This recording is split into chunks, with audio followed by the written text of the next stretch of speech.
vida nova em Cristo, venha experimentar e de coração rendido, dia a dia se entregar, com os olhos para o alto, daqui menos depender.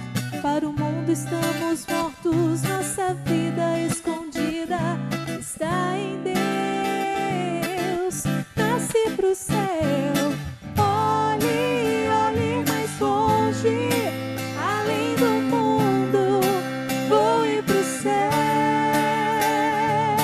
Busque, busque o alto, por sobre a vida, veja o trono onde está Deus.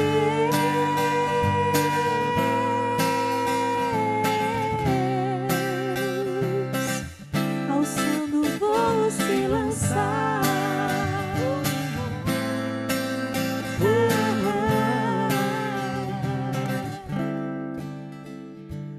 Estamos de volta com Coração Jovem. Deus abençoe você que está nos acompanhando. A casa é sua.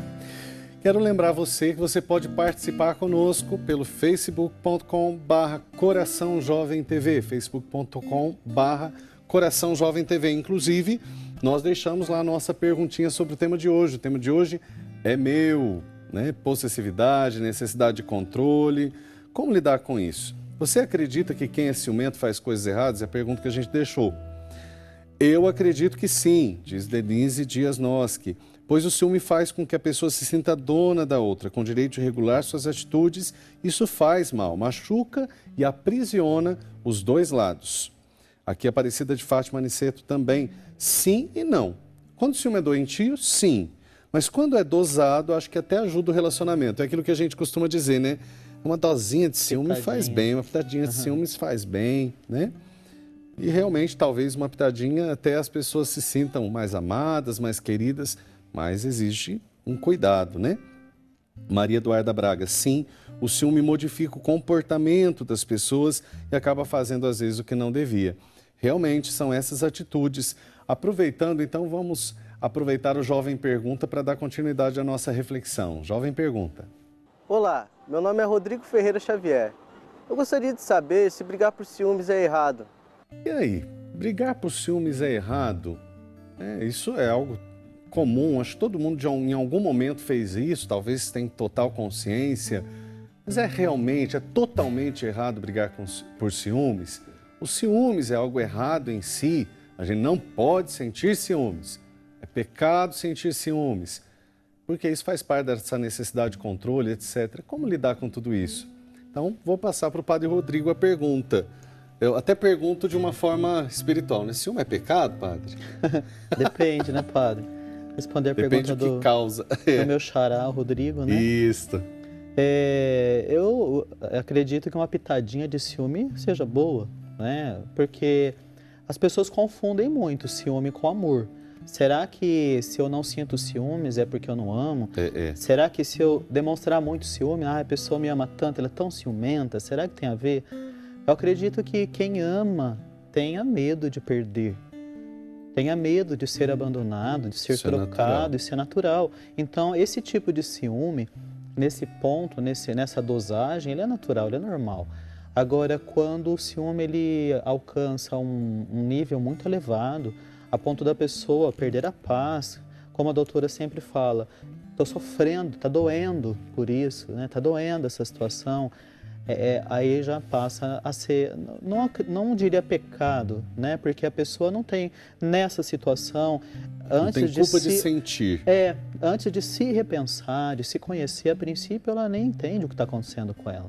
Talvez o que ela faz com esse sentimento é que pode ser um pecado. Eu diria que o pecado é não buscar ajuda quando eu sei que eu preciso dessa ajuda. É uma omissão. Sim, aí é o pecado por omissão. Eu sei que eu tenho um problema, eu sei que eu tenho um exagero, mas eu não quero mudar. Aí entra o pecado da omissão. Aí eu acredito que poderíamos falar em pecado, sim. Né? E o ciúme em si? O ciúme, acho que todo mundo já passou pela situação de se sentir enciumado, sentir que foi deixado de lado, né? A questão do preterido, preferido, e também muitas vezes assim, por medo de perder. A gente falou sobre isso, a necessidade de controle. Mas quais são os critérios para a gente perceber, então? A gente falou mais especificamente da necessidade de controle, mas para perceber que o meu ciúme está passando o limite. A pergunta do jovem, né? É correto brigar? Né? Exatamente. É isso que ele perguntou. É correto brigar por ciúme? Depende. Será que o outro deu motivo? É claro que no relacionamento ele tem regras.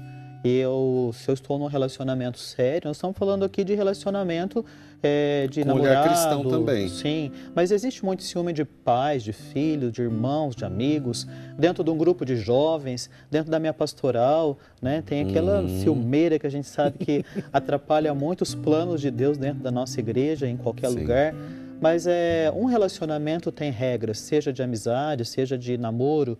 E se a pessoa ela não está sendo fiel a essas regras, se eu amo o que é saudável, eu quero fidelidade, é normal, é bíblico, né? O amor de Deus é um amor ciumento, a Bíblia fala. Exatamente. E Deus quer bem exclusividade. lembrado. Então, assim, existe o bom ciúme, o ciúme normal. Mas quando ele passa a chegar naquele outro ponto, a necessidade de controle, acredito que o ciúme, quando ele passa a exercer esse controle sobre o outro, esse domínio aí sobre o outro, aí ele passa a ser patológico.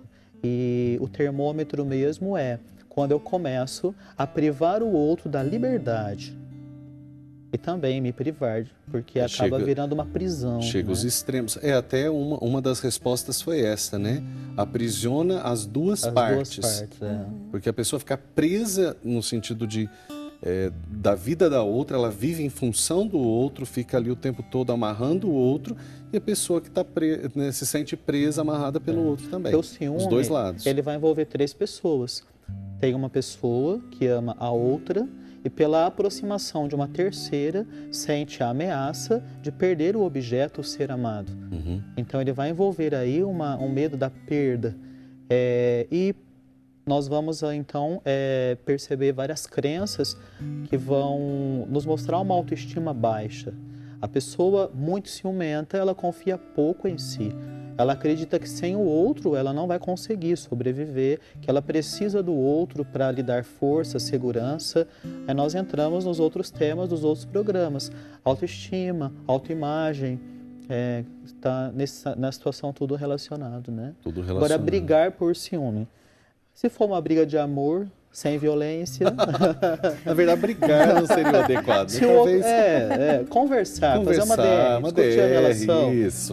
Porque, vamos assim, falar melhor do que uma briga. Quem está dentro de um relacionamento não gosta que o outro fique dando olhada para o lado toda hora. Mas uma olhadinha sem segundas intenções é natural, o que nós estávamos falando. Né? É bonito, olhei daí, mas não quero nada.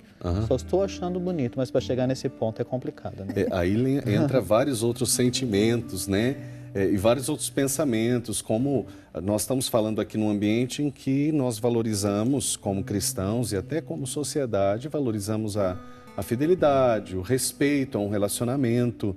É meio aquela coisa, não quer, então sai fora e pronto, né? Vamos, cada um segue sua vida. A gente está olhando por esse aspecto da fidelidade. Então, olha, exige aí uma cumplicidade, uma fidelidade, isso num relacionamento amoroso.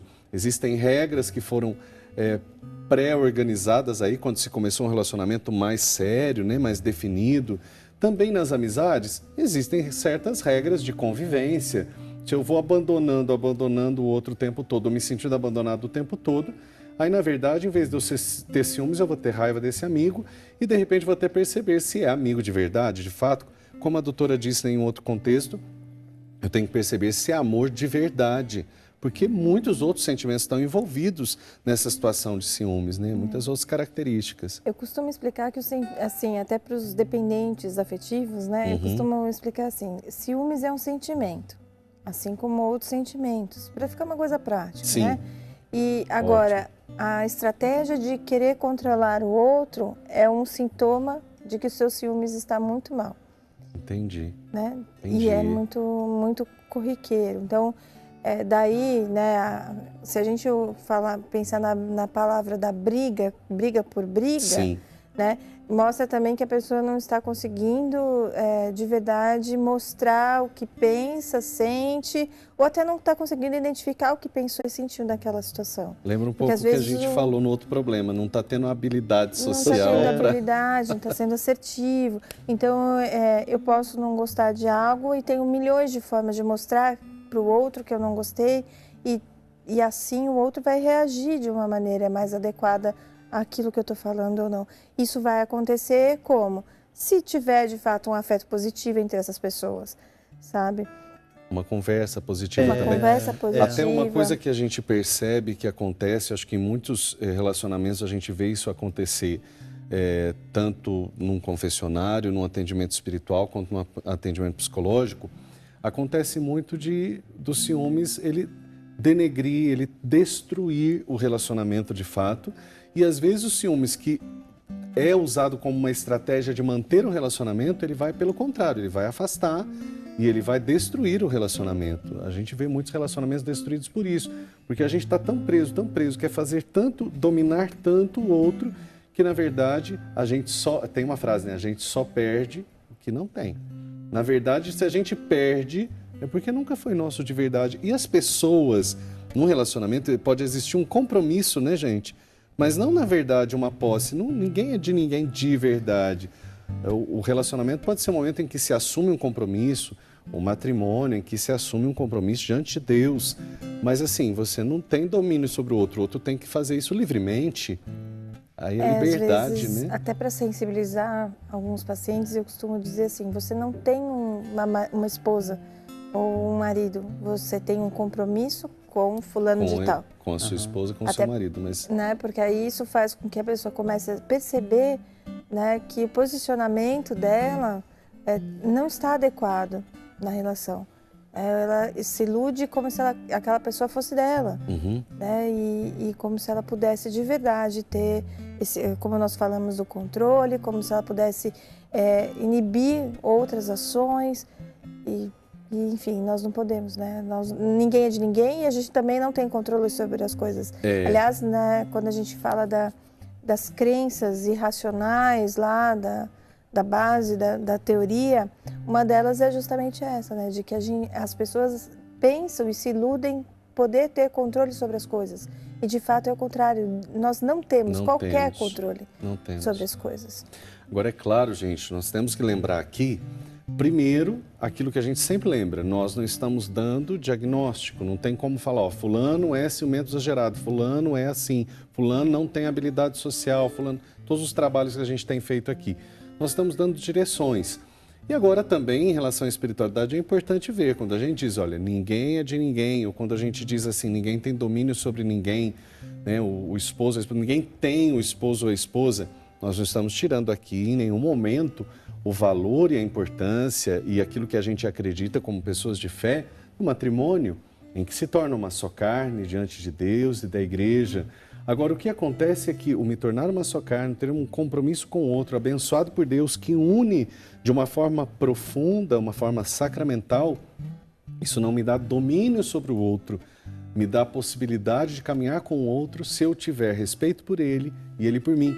Isso em qualquer relacionamento. Essa foi a postura de Jesus com os seus apóstolos.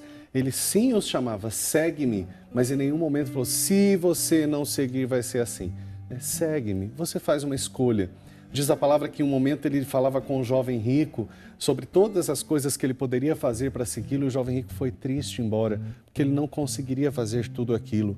Isso não fez dele alguém que foi para o inferno, fez dele alguém que não seguiu o caminho daquela forma, naquele momento, naquela circunstância. Mas Jesus está sempre disposto a nos acolher e a nos dar a oportunidade de recomeçar. Para que a gente possa recomeçar, precisamos da graça de Deus e precisamos desse conhecimento. Por isso que eu quero dar para você a dica 21. A dica 21 que nós temos para você neste programa Coração Jovem, que você pode adquirir o nosso livro, o livro Juventude e Fé, pelo telefone 19 3871 9600, 19 3871 9600, ou também pelo site rs21.com.br. Você pode adquirir esse livro, nós tratamos temas, eu trato temas de espiritualidade, feito de várias reflexões, vários artigos escritos para a revista Família Cristã, e é uma coletânea de artigos sobre vários temas, inclusive trabalhamos possessividade, trabalhamos autoestima, autoaceitação, espiritualidade, a palavra de Deus, a evangelização da juventude, Juventude e Fé, faz parte de uma coletânea feita para a Jornada Mundial da Juventude de 2013. Vale a pena adquirir. Deus abençoe você, tá? Nós vamos para um rápido intervalo, a gente volta já já com o Coração Jovem.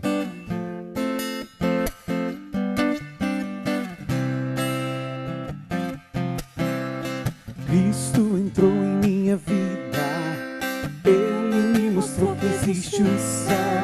Sua graça trouxe paz e esperança. Como não falar do seu amor? Agora posso cantar, grande é o Senhor.